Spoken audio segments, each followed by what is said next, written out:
तड़प तड़प के उस दिल से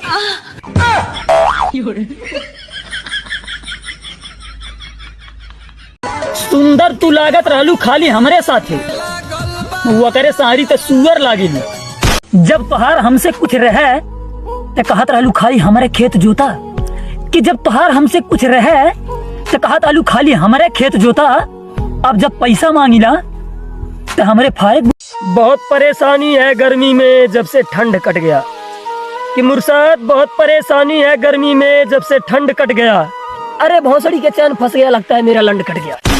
अर्जबा की तू दही महलू धाई के हाड़ी में, कि तू दही महलू धाई के हाड़ी में, अगर हाड़िया फूट गया तो वह डाल दे तुम्हारे गाड़ी में। इस सब्जी में नमक तेज भइले पे जे अपने मेहरारू गरिया वाला, कि सब्जी में नमक तेज भइले पे जे अपने मेहरारू गरिया वाला, वह लइका तोहरे शेयर लिस्ट के दूसरा। कि जब से घाम होए लागल तब से घर से निकलते कर बहन चो आँच लग जाते, कि जब से घाम होए लागल तब से घर से निकलते आँच लग जाता है। यह गर्मी में हम कौन चड्डी पहरी भाई, कौनो चड्डी पहरा थी अगर बहन चो कांच लग जाते। अर्जबा की दुनिया जाए आगे तो हम जब तुम्हारे पीछे, कि दुनिया जाए आगे तो हम चलब तुम्हारे पीछे।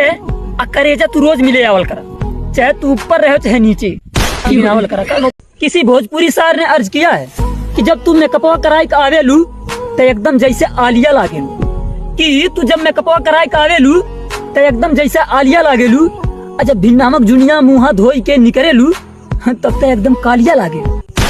हम चीनी नहीं पाए। तो किसी भोजपुरी सार ने अर्ज किया है कि जब तू अखिया में लगा के निकरेलू सुरमा, कि जब तू अखिया में लगा के निकरेलू सुरमा तो सब लइकवे तोहके देख के कहन तेरी बहन। अर्जबा की तू पापा का रिचार्ज कराइबू कि भैया के, खाली हमसे बोला कि तुम्हारे घर भर के हम रिचार्ज कर दे, खाली तू हमसे बोला।